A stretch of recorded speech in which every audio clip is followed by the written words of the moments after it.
So today ay October 23, 2023. Medyo malamig na.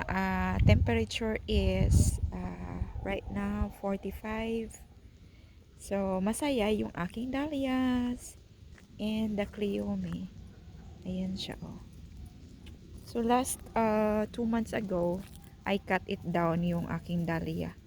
Pero mas malago na siya ngayon.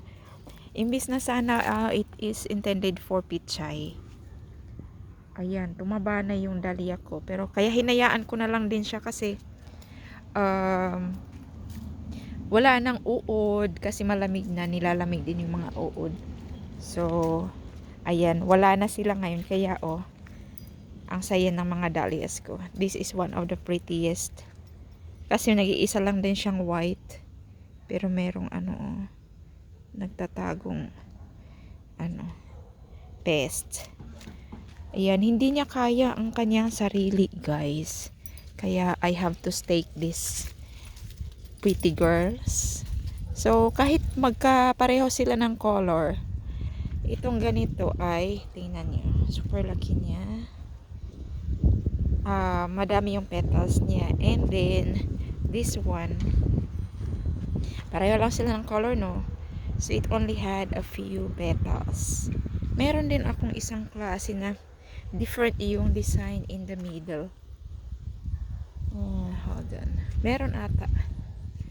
So, I'm just doing this video para may ma-upload ako na regular video on this account.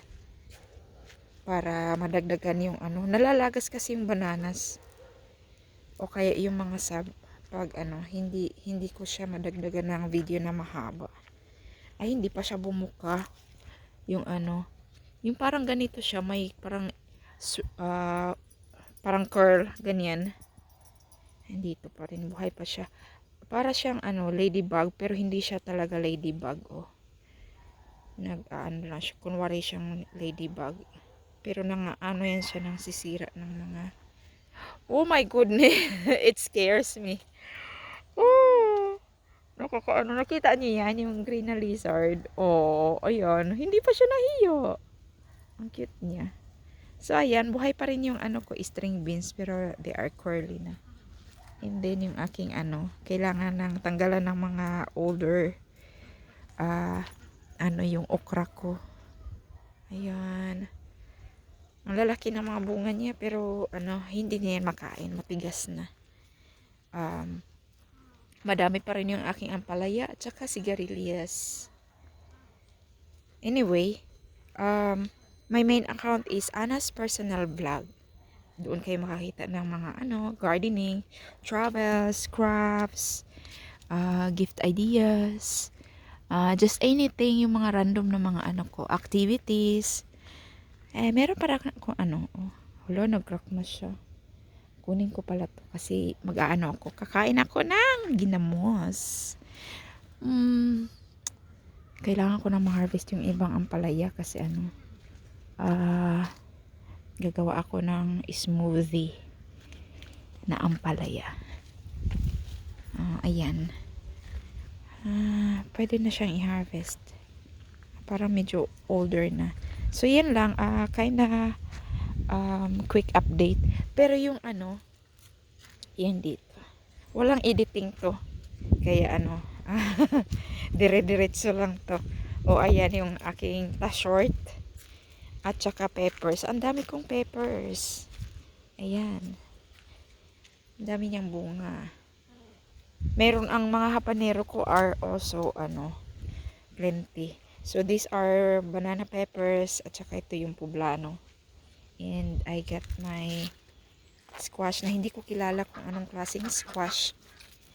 So, ayan. Hindi na masyadong maganda yung garden ko tingnan. Pero, kasi na siya. Pangit na kasi pag malamig na. Magko-curl na sila. Tapos, yung dahon din niya.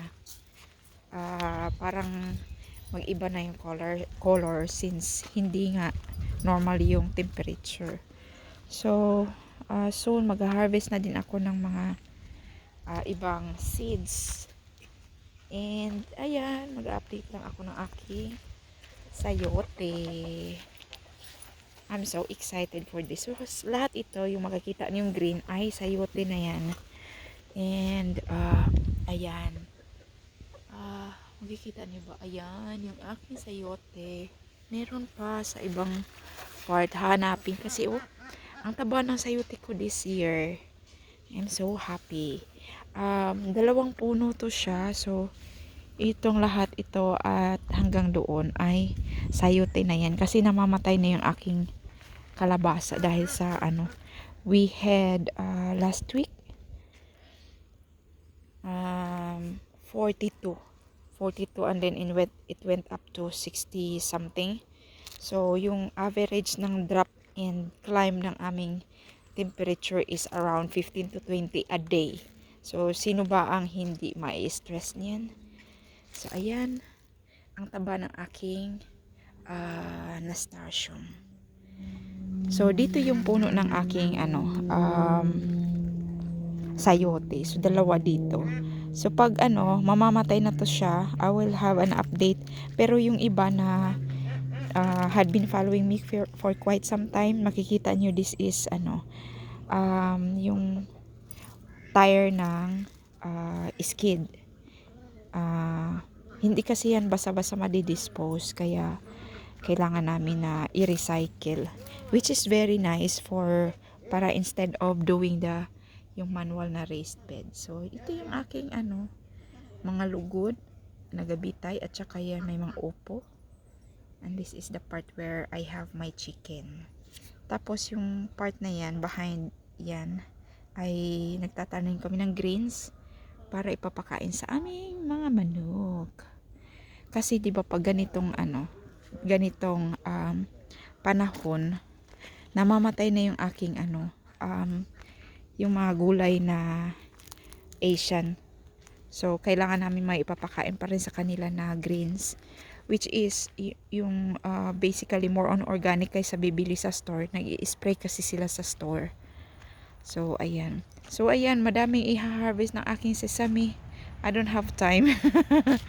So ayan, yung aking mga string beans. Madaming i-harvest at saka madaming namamatay na din. But I already saved some of the seeds. And then ito last na. Ito yung tangkong ko. Pinapaano ko na siya. Pinapa-seed para next year. So ito here are some of my habanero. Ayan. Yung aking kamote ay hindi pa na-harvest. Kasi hinihintay ko yung iba na lumaki talaga para sulit naman. So at ito sad na yung aking mga gulay. That's all. Thank you all for watching. Bye.